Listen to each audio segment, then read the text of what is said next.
Assalamualaikum warahmatullahi wabarakatuh. Alhamdulillahi rabbil alamin, wassalatu wassalamu ala asyrafil anbiya'i wal mursalin wa ala alihi wa sahbihi ajma'in, amma ba'du. Ikhwanul muslimin rahimakumullah. Sebagai makhluk yang paling dimuliakan oleh Tuhan, manusia patut bersyukur atas segala karunia yang diberikan olehnya. Manusia diciptakan dengan bentuk terbaik dari segi fisik maupun nilai-nilai luhur yang terkandung di dalam jiwa. Manusia bahkan bisa lebih mulia daripada para malaikat jika dapat memaksimalkan karunia akal dan mengendalikan nafsunya. Namun juga dapat lebih rendah dari binatang jika hawa nafsunya dibiarkan liar atau tidak terkendali. Salah satu bentuk kasih sayang Tuhan kepada manusia adalah memberinya peringatan agar berhati-hati menghadapi tipu daya iblis. Sesungguhnya iblis muncul di segala sudut kehidupan manusia. Ia menyusup melalui setiap sel darah manusia, mengelabui setiap informasi yang dikirim oleh panca indera ke otak lalu ke hati, yang merupakan benteng pertahanan terakhir. Allah Subhanahu wa Ta'ala secara terang-terangan menyebut bahwa iblis adalah musuh yang nyata bagi umat manusia. Di dalam surah Yasin, Allah menegaskan, "Bukankah aku telah memerintahkan kepadamu, hai Bani Adam, supaya kamu tidak menyembah syaitan? Sesungguhnya syaitan itu adalah musuh yang nyata bagimu." Al-Quran Surat Yasin ayat 60. Iblis sangat membenci kepada anak cucu Adam alaihissalam karena dendam kesumat yang melandanya. Jauh sebelum diciptakan Nabi Adam alaihissalam, iblis adalah pribadi yang tekun beribadah, bahkan ibadahnya melampaui para malaikat. Iri hati dan kesombongan yang membuat iblis menjadi makhluk Tuhan yang terkutuk. Iblis disuruh Tuhan sujud kepada Adam, tapi ia menolaknya. Di saat yang bersamaan, para malaikat dengan penuh kerendahan hati melaksanakan perintah sujud tersebut. Iblis merasa lebih mulia dari Adam alaihissalam karena ia diciptakan dari api, sedangkan Nabi Adam hanya dari tanah. Karena arogansi dan pembangkangannya itulah iblis diusir dari surga. Ia mendapat laknat dari Tuhan selama-lamanya hingga hari kiamat. Mulai saat itulah iblis secara terang-terangan menyatakan permusuhannya kepada Nabi Adam dan anak cucunya. Bahkan menurut sebahagian ulama, kebencian iblis terhadap anak cucu Adam jauh lebih besar daripada kepada Nabi Adam sendiri. Pertimbangannya karena iblis diciptakan dari api, sedangkan anak cucu Adam dari air, sementara Adam dari tanah liat. Sisi kontradiksi api dengan air lebih besar daripada dengan tanah liat. Iblis benar-benar menjadi musuh besar bagi manusia. Iblis mengancam manusia dengan 7 ancaman. 4 diantaranya ada di dalam surat An-Nisa, yang bunyinya, "Dan aku benar-benar akan menyesatkan mereka, dan akan membangkitkan angan-angan kosong pada mereka, dan menyuruh mereka memotong telinga-telinga binatang ternak. Lalu mereka benar-benar memotongnya, dan aku suruh mereka mengubah ciptaan Allah. Lalu benar-benar mereka mengubahnya. Barang siapa yang menjadikan syaitan menjadi pelindung selain Allah, maka sesungguhnya ia menderita kerugian yang nyata." Al-Quran Surah An-Nisa ayat 119.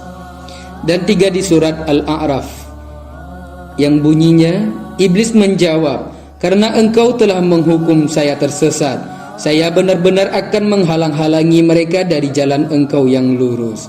Kemudian saya akan mendatangi mereka dari murka dan dari belakang mereka, dari kanan dan dari kiri mereka, dan engkau tidak akan mendapati kebanyakan mereka bersyukur." Al-Quran Surat Al-A'raf ayat 16 sampai ayat 17. Seorang pakar tafsir terkemuka, yaitu Imam Mujahid, sebagaimana dikutip Syekh Abdul Ra'uf Al-Manawi, menyebutkan bahwa iblis memiliki keturunan dan prajurit yang terstruktur rapi. Mereka bekerja sesuai bidangnya masing-masing. Berikut nama-nama keturunan iblis. Yang pertama, Al-Syabru. Makhluk satu ini salah satu berurusan dengan segala bentuk cobaan yang menimpa manusia. Setiap kali manusia mendapatkan cobaan akan dibuatnya galau dan tidak sabar menerimanya. Segala ekspresi berlebih dikala mengalami musibah seperti menangis histeris, depresi, mengamuk dan tradisi jahiliyah lainnya yang berhubungan dengan pengaruh al-syabru. Yang kedua, al-a'war. Al-a'war bertugas di bidang tindak asusila. Cucu iblis inilah yang mengajak manusia melakukan hubungan seks bebas dengan lawan jenis. Al-a'war mampu memberikan tegangan tinggi di bagian kemaluan pria dan wanita untuk menambah gairah melakukan hubungan terlarang. Keturunan iblis yang ketiga yaitu Al-Saud. Al-Saud inilah mungkin cucu iblis yang paling berhasil di bidangnya. Cucu iblis yang satu ini bekerja di bagian pemberitaan. Ia berperan meracuni sebuah berita dengan penuh kedustaan. Maraknya penyebaran isu-isu yang tidak jelas dasar kebenarannya merupakan andil besar dari cucu iblis yang satu ini, yaitu Al-Saud. Yang keempat adalah Al-Dasim. Al-Dasim berperang menghancurkan keharmonisan rumah tangga pasangan suami istri. Pengaruhnya akan semakin cepat menjalar jika suami hendak memasuki rumah tanpa terlebih dahulu mengucapkan salam terhadap keluarga yang ada di rumah atau tidak di dalam kondisi berzikir. Yang kelima, Az-Zalambur. Az-Zalambur ia selalu standby di pasar-pasar. Cucu iblis yang satu ini yang membuat para pembisnis di pasar rentan melakukan tindak penipuan dan kecurangan dalam bertransaksi. Janji-janji palsu perdagangan terhadap konsumen merupakan tipu daya dari Az-Zalambur. Yang keenam adalah Al-Walhan. Al-Walhan, keturunan iblis satu ini bertugas mengganggu urusan bersuci manusia. Setiap manusia dibuatnya selalu ragu-ragu dan was-was saat berwudu, mandi atau aktivitas taharah lainnya. Al-Walhan mempengaruhi manusia untuk menggunakan air secara berlebihan. Yang ketujuh adalah Al-Khanzab. Anak iblis satu ini secara khusus mengganggu salatnya manusia. Anak cucu Adam dibuatnya malas solat, melanggar etika solat, melakukan hal-hal yang dapat membatalkan solat, tidak khusyuk saat salat dan lain-lain. Masih banyak lagi beberapa tentara iblis yang bertugas membawa misi besar penyesatan terhadap manusia secara massal. Menurut satu riwayat, setiap hari iblis bisa melahirkan anak dengan jumlah besar sesuka dia. Setiap prajurit yang berhasil menyesatkan manusia dijanjikan iblis mendapatkan mahkota yang tinggi, sebagaimana disebutkan di dalam hadis riwayat Ibnu Hibban, Al-Hakim dan At-Tabrani dari hadisnya Abi Musa Al-Asy'ari berupa hadis marfu'.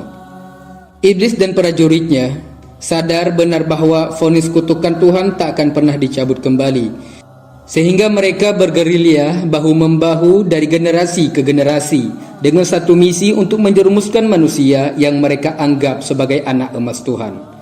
Oleh sebab itu, penting bagi manusia untuk mewaspadai gerakan mereka, di antaranya dengan memperbanyak berzikir, memperbanyak solat, rajin membaca Al-Quran, bersedekah, menebar kedamaian antara sesama, dan amal ibadah lainnya yang dapat membentengi manusia dari gangguan iblis. Godaan iblis tidak hanya kepada orang-orang awam, tapi juga menyerang orang-orang saleh dan ulama. Bahkan godaan iblis kepada ulama dan orang saleh lebih gencar.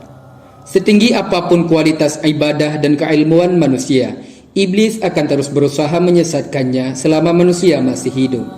Tidak sedikit pun mantan orang saleh dan ulama yang dijerumuhkan iblis hingga mengalami akhir hayatnya yang buruk.